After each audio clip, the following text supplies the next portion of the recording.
Assalamualaikum adik-adik. Pada video pembelajaran kali ini kita akan membahas mengenai nilai optimum fungsi tujuan menggunakan metode uji titik pojok. Baiklah, langsung saja kita simak video berikut ini. Nilai optimum fungsi tujuan menggunakan metode uji titik pojok. Fungsi tujuan disebut juga dengan fungsi sasaran atau fungsi objektif, di mana fungsi ini berbentuk fx, y sama dengan ax ditambah by. Nah, fungsi inilah yang nantinya akan kita optimumkan, baik maksimum maupun minimum.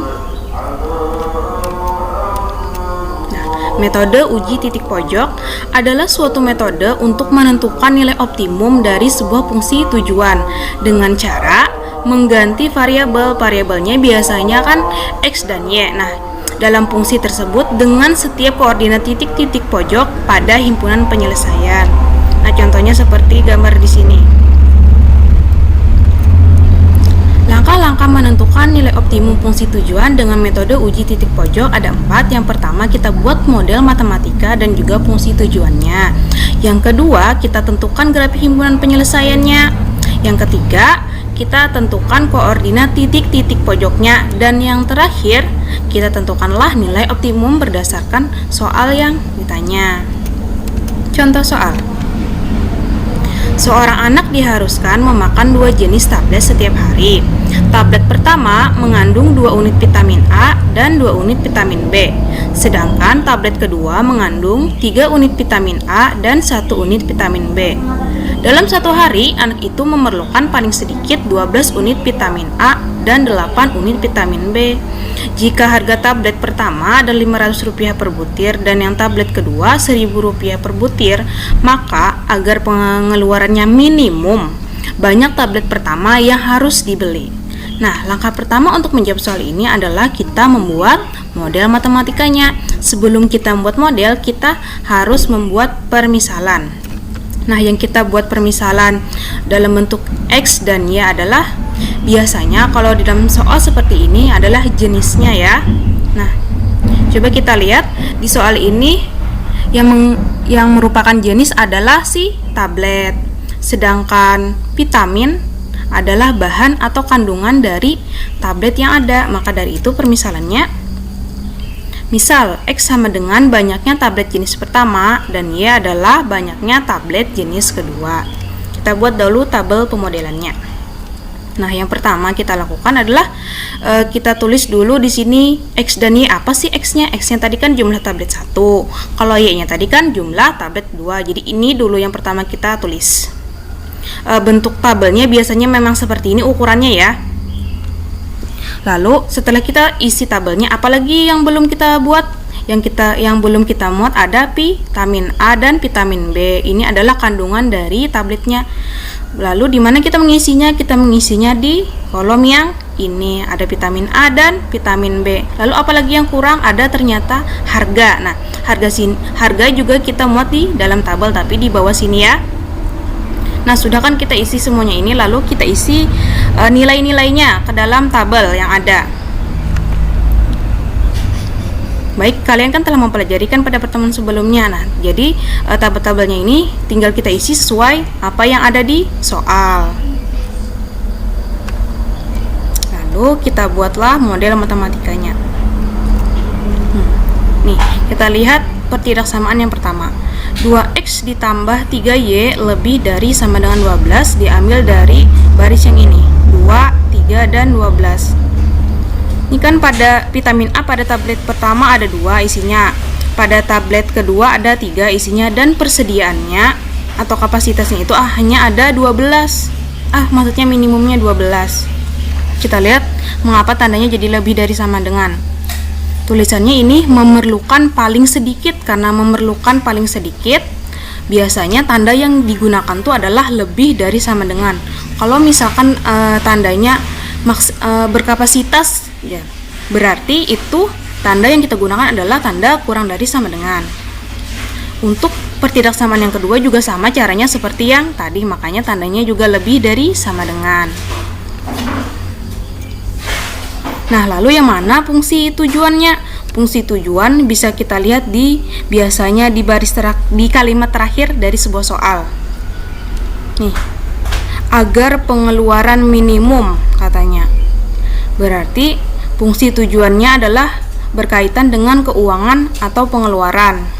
Di sini yang ada uangnya cuma harga tablet 1 dan tablet 2, maka dari kalimat matematika yang ini kita buatlah fungsi tujuannya. Nah, karena yang 500 ini ada di tablet 1, berarti 500 dikali X ditambah, karena 1000 ini ada di kolom tablet 2 atau Y, berarti jadinya 1000 Y. Lalu kita maksimumkan kah? Kita minimumkan, karena pertanyaannya kita minimumkan, berarti fungsi tujuannya itu meminimumkan fungsi ini.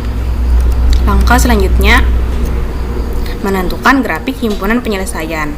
Nah, grafiknya seperti ini. Sebelum kita menggambar, kita buat dulu tabelnya. Jadi, sebelum kita menggambar, kita harus tahu dulu titik-titik potong dari kedua persamaan garis ini terhadap sumbu X dan sumbu Y.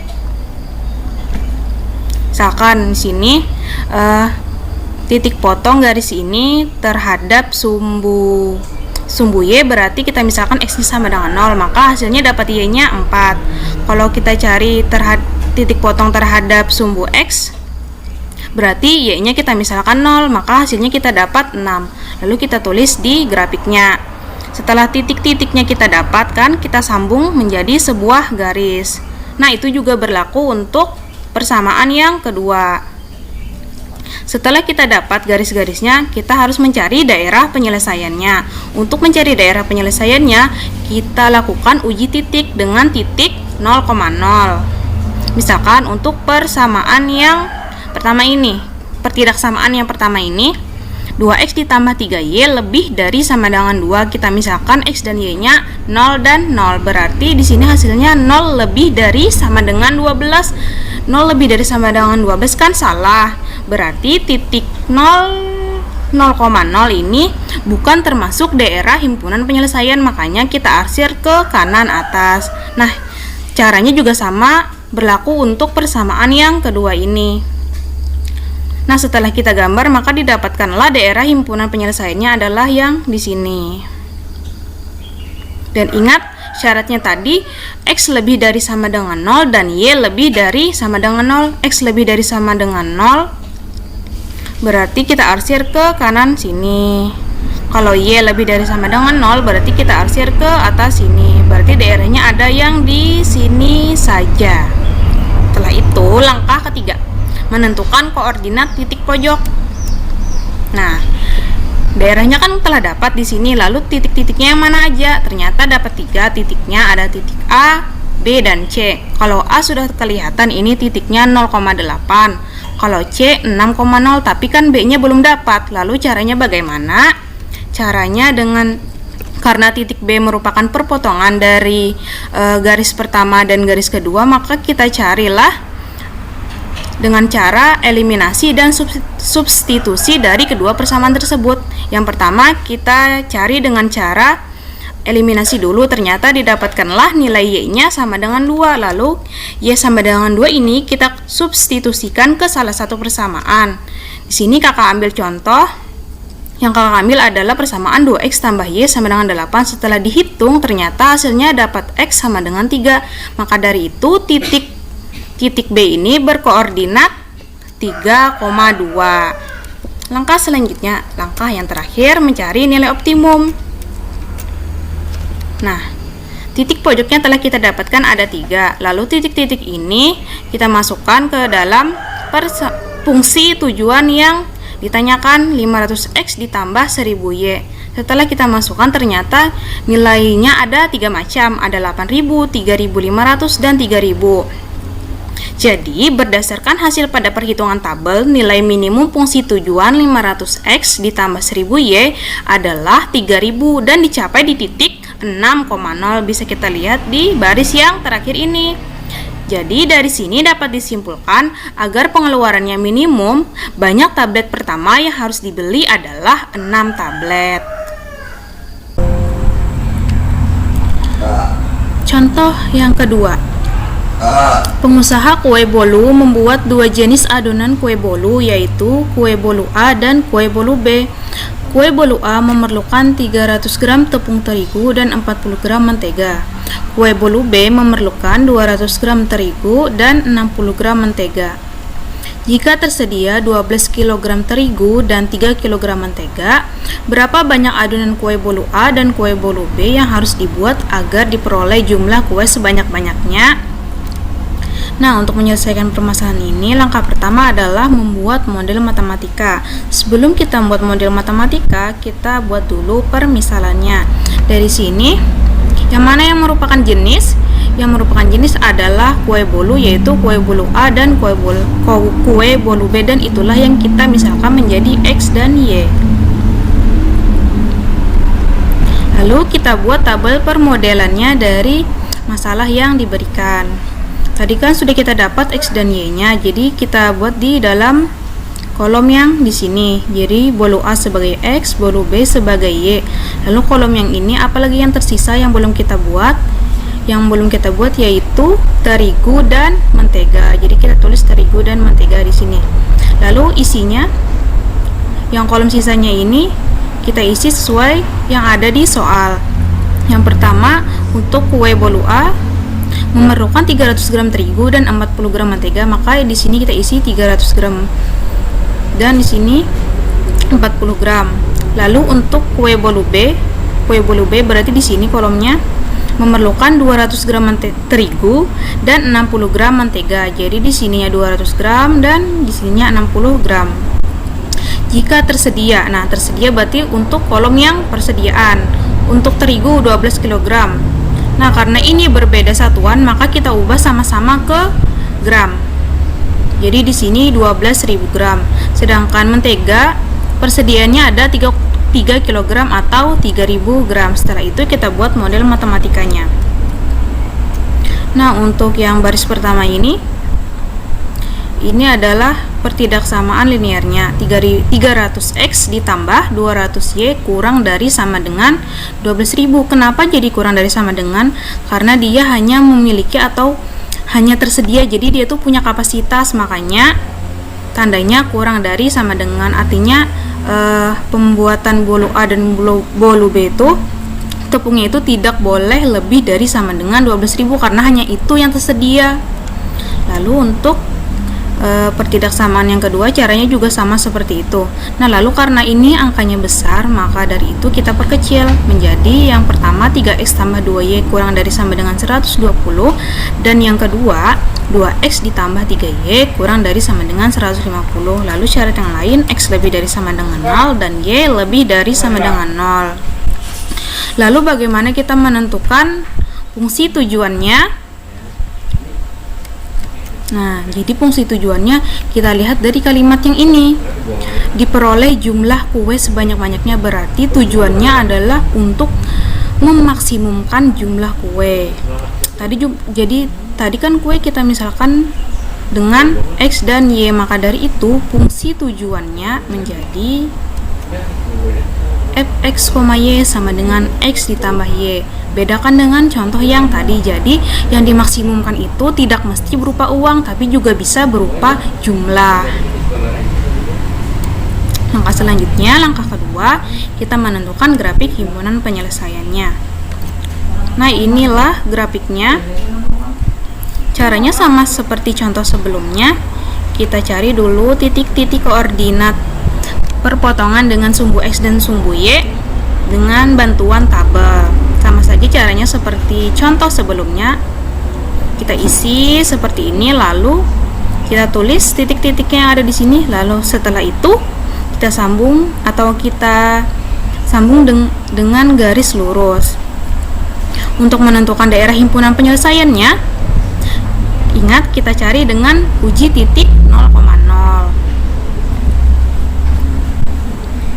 Misalkan yang persamaan pertama ini 3x tambah 2y tadi kan kurang dari sama dengan 120. Kita misalkan 0, x dan y nya kita misalkan dengan 0 dan 0. Maka dari itu 0 kurang dari sama dengan 120. Berarti 0 nya termasuk di daerah penyelesaian, maka dari itu mengarsirnya ke kiri sini.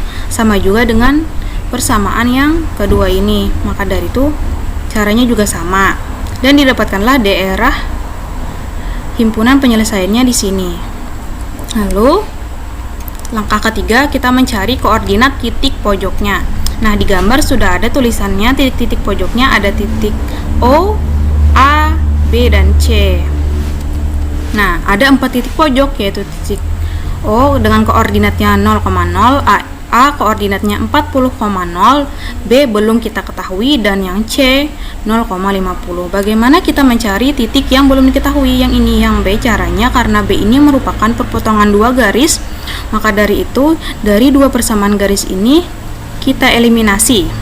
Nah, seperti ini. Nah, setelah kita hitung dengan proses eliminasi ini, kita dapatkan nilai X sama dengan 12. Lalu nilai X sama dengan 12 ini kita substitusikan ke dalam salah satu dari persamaan yang ada di soal. Nah, misalkan kita ambil persamaan garisnya yang ini. Maka dari itu setelah proses perhitungan kita dapatkan nilai Y sama dengan 42. Akhirnya jadi koordinat titik pojok B adalah 12,42. X-nya 12, Y-nya 42. Langkah terakhir, langkah mencari nilai optimum. Karena titik pojoknya telah kita dapatkan ada 4 titik, lalu kita hitung. Kita masukkan titik-titiknya nih ke dalam fungsi objektif atau fungsi tujuannya, yaitu X ditambah Y. Setelah kita hitung semuanya, kita dapatkan 4 nilai, ada 0, 40, 54, dan 50. Jadi, nah, berdasarkan hasil pada perhitungan tabel, nilai maksimum fungsi tujuan X ditambah Y adalah 54 dan dicapai di titik 12,42. Kita lihat di baris yang ketiga ini.